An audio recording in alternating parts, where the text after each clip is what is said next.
Bugün saat 12'de manidүү жолугушуу бар. О, билем о. Таза кийим кийип барыш керек.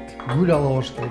А жакпай калса, кайра келе бериш керек. Айгүлдүн апасы менен сүйлөштүм. Атасы да макул экен. Эми сенин эле макулдугуңду күтүп атабыз. Мен сиздерге айттым, ал кызга үйлөнбөйүн. Ошол кызга үйлөнөсүң.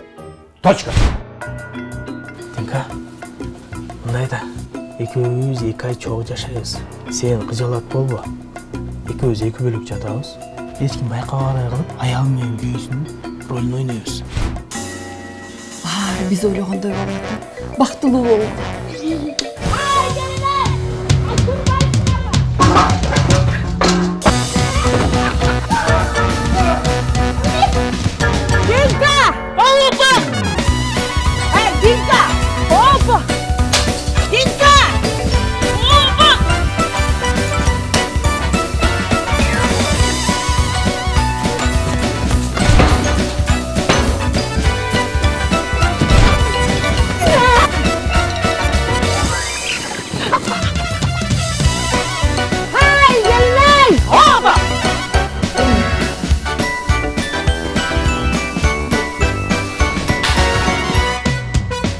Sen Aygül'dü kanalasın, unuttun mu Aygül'dü? Mun oldu ki, tezerek çektirip sana, unuttun mu?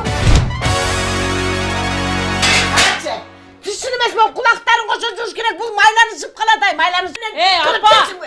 Uşunu özünüz jууп койсоңуз болбой эле.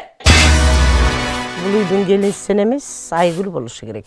Балдыр апа.